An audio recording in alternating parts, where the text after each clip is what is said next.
Hi, I'm Eileen Curley Hammond, and I write the Merry March Cozy Mystery Series. There are 5 books currently in the series, and I'm hard at work on number 6. Merry March is a divorcee and the mother of a 17-year-old daughter. She owns a business called the Merry March Insurance Agency and has been successful in solving several murders in the town of Hopeful. The first 4 books are all written with Mary's voice. In the 5th book, there are several different points of view, and the excerpt that I'll be reading from today is from Patrick Twilliger, and he is Mary's best friend's husband. He recently found out, he's adopted, and he recently found out that his mother is still alive, and he's now on his way to Phoenix for a surprise meeting. So without further ado, I'll read from Murder So Hot, and this will be from Chapter 6 for Murder So Hot.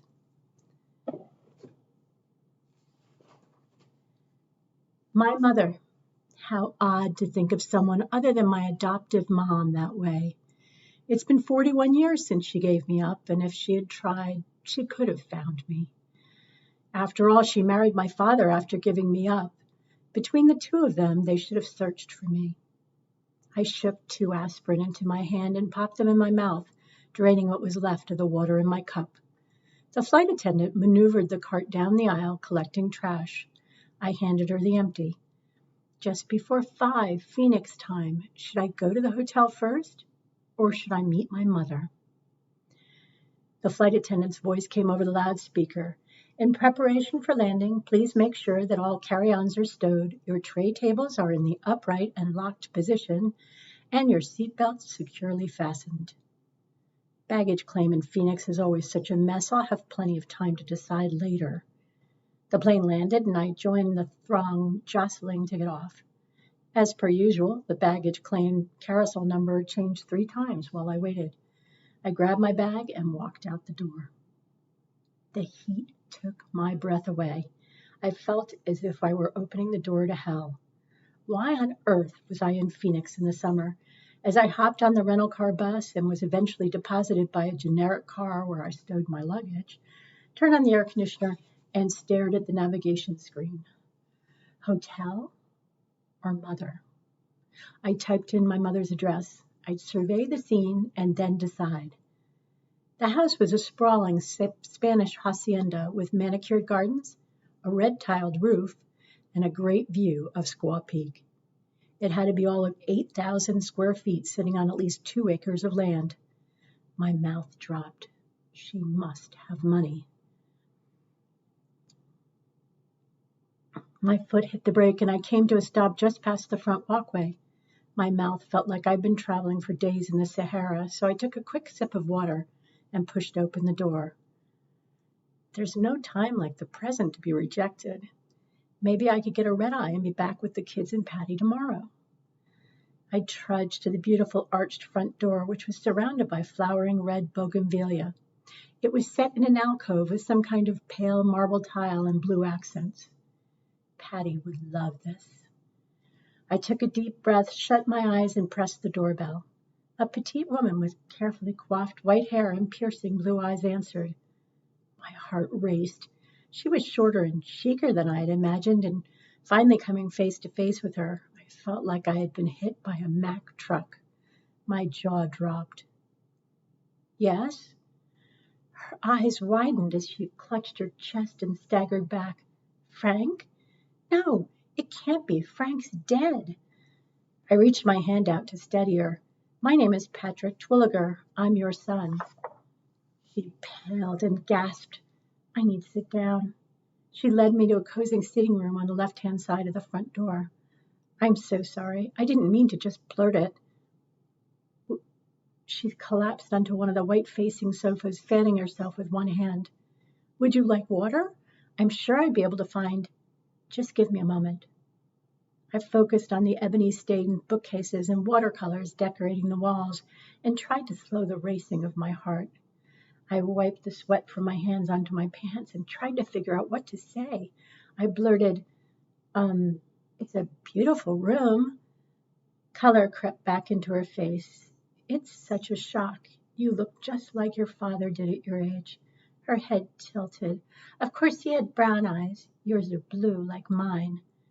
Are you sure you're okay? It's an amazing resemblance. I'll be right back. She strode from the room and returned a moment later with a framed photo of a man in an army uniform. See, here's a picture of Frank before I met him. He was so young then. I took it from her. He really did look like me. I touched his face. It was the other way around. I looked like him, my father. Where are my manners? Tea? Iced tea if you have any. I shook my head, trying to regain my composure. She stared at me as if she were in a trance. I shifted from foot to foot under her scrutiny. She jumped. Wool gathering. Let's just go to the kitchen. She led me past an enormous great room dominated by a molded Kiva fireplace. The kitchen was just as stunning, with saltillo tiled floors, gleaming white quartz countertops, and a rough-hewn wooden kitchen island. My wife would love your house. She's an interior designer. She struggled with taking a full pitcher of iced tea from the refrigerator, put it on the counter, and filled 2 tall glasses with ice. Would you like me to pour? Would you? It's a bit heavy for me. I keep telling Matilda to put it into a smaller container, but she likes the way this one looks. I turned it in my hand. It is a nice pitcher. Who's Matilda? My cook. It's her day off. Oh. I poured the tea into the glasses and wandered to the black-framed French doors. They led to an outdoor patio which surrounded a large pool. I pointed. Do you swim? She chuckled. Not as much as I used to. I do try to get out for laps at least 3 times a week. I'm not getting any younger, so I need to work at keeping in shape. Sugar? Lemon if you have it. She took a bowl of cut lemons from the refrigerator. Here you go. I squeezed one into my drink and took a sip. Perfect. I'm glad you like it. Shall we sit here? She pointed to the stools lined up on one side of the island. It's a bit hot to be outside. I nearly melted going between the airport and the rental car bus.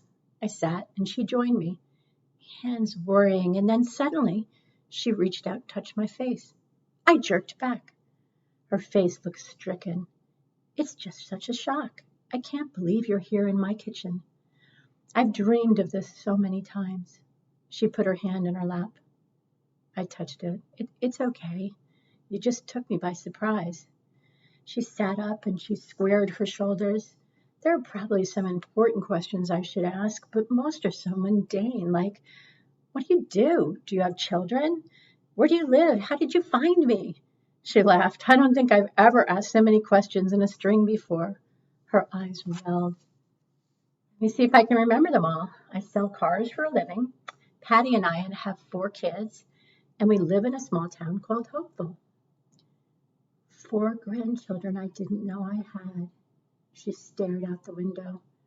After a moment, she continued, Frank's son has 3, but I've always thought of them as his. They have Frank's first wife as their grandmother on this side. We tried to make it work, especially when Frank was alive, but it's always been kind of awkward. She sat back in the chair. You didn't answer the last question. It was a closed adoption. How did you find me? I'm happy you did, but I'm puzzled. That's kind of a long story, and I'm getting hungry. The tiny bag of peanuts from the plane just doesn't hold me that long. May I take you out for dinner?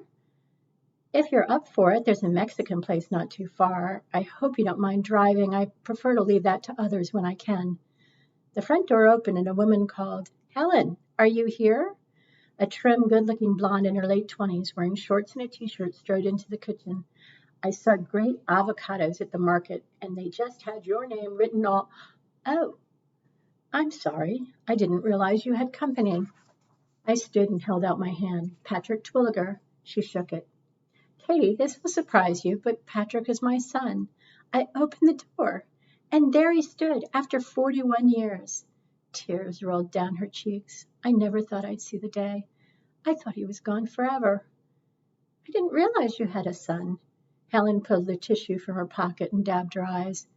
Can't wait to hear this story. Katie took a bowl from the cupboard and deposited the avocados into it. Helen grabbed my hand. It is quite a story, but I'll have to wait. We're leaving for an early dinner. Have fun. I'll get out of your hair. As she passed me, her eyes narrowed. Take good care of Helen. She's one of my favorites. I escorted Helen to the car and opened the door for her. What should I call you? Why don't we start with Helen for now? Helen it is. Where to? She gave me turn-by-turn directions, and after a few minutes, we pulled into the parking lot of Hacienda Delicioso. It dominated a small storefront and was decorated in the colors of the Mexican flag. I parked and helped Helen from the car. She said, It may not look like much, but the food is wonderful. The hostess held the door. The restaurant was crowded, but there was an empty Formica table for two near the window. I held Helen's seat, and she smiled. Such a gentleman. You must have been brought up well. The waiter put down tortilla chips, dip, and 2 large glasses of water. I took a chip, scooped the pico de gallo, and deposited it into my mouth. It tasted great. Then came the fire. I gasped and choked, and my eyes watered. I grabbed for my glass and drained it. The waiter filled it again, and I drank half. When I could speak, I asked, What's in that? Just a smattering of ghost peppers. She took a chip, dipped it, and ate without missing a beat. I wiped my eyes with the napkin. How can you stand it? I love spicy food, always have. Frank couldn't abide it. She waved the waiter over. Would you please bring us the mild pico? He complied. I picked up another chip, hesitated, and then took the plunge. I tensed, waiting for the burn. There was just a slight bit of heat. This is more my speed. Helen ordered her usual, a chicken mole, and I ordered a shrimp dish Helen thought might be safe for me.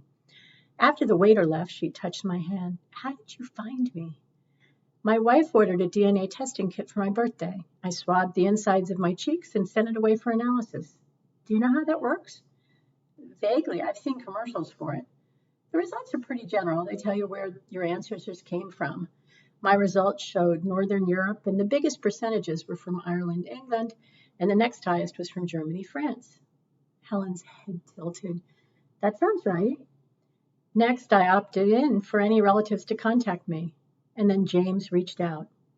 She sat back in her chair. He told you where to find me. I nodded.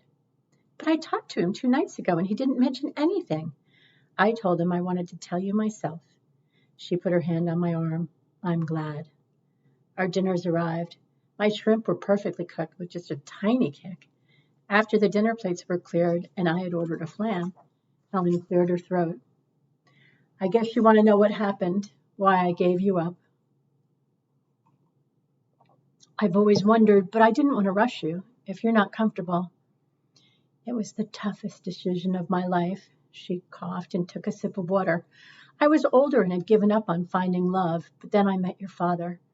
We worked at the same company. I was in accounting, and he was somebody who was going to the top. I thought he was so handsome, and we fell in love. After a few months, he fessed up. He told me he was married, so I broke it off. And then, she paused, I found out I was pregnant. Times were different in those days. Today, it seems like people think nothing of having children out of wedlock. But back then, it just wasn't done. If Frank hadn't already been married, he would have married me, and life would have been so different. Helen's voice trailed off, and she seemed frozen, staring at a spot behind me. After a moment, I said, Helen, are you all right? We could do this another time. She shuddered as if coming out of a trance. Where was I? Frank helped with the bills, of course. I didn't ask him, but he wanted to. When I was 8 months pregnant, I saw his wife come out of a store. I scrunched down, and she didn't see me. She was pregnant. Not as big as me. But as I later found out, about 4 months behind me, Frank was never going to leave her, not now that she was pregnant. Right then and there, I made the toughest decision of my life. I decided to give up the baby for adoption. Her hand flew to her mouth. I decided to give you up for adoption. She twisted her napkin. It was hard, but I was 30, had to work to support myself, and was all alone. It was too much. stigma. It was as if I had been permanently branded with the letter A. I had to find a new job afterward. I needed a fresh start from all the whispering behind my back, everyone speculating about the identity of the father. Tears slid down her face. Then 7 years ago, I opened the door and Frank stood on my stoop. He had decided to leave his family. He told me I was his one true love and his only shot at being happy. I took him back, and 2 years later, we were married. I rubbed my neck. Why didn't you try to find me after that? Her eyes teared. It was a closed adoption. I didn't know how to find you, and you had been with your new family for 9 years. Even if I could have found you, I couldn't do that to you or to your adoptive parents. So I tried to be happy with the little time we got with Frank's son and his children now, of course. James still visits me, you know. He told me. I paid the bill. Thanks for being honest with me. She grabbed my hand. You have to believe that giving you up was an agonizing decision. I stood, my stomach churning. It's a lot to take in. Let's get you home. I pulled up in front of her house and escorted her to the door. She stood on her toes and kissed my cheek. I'm glad you're here.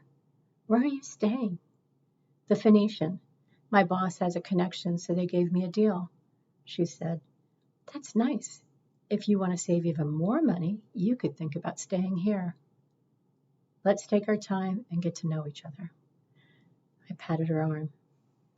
Thanks for listening.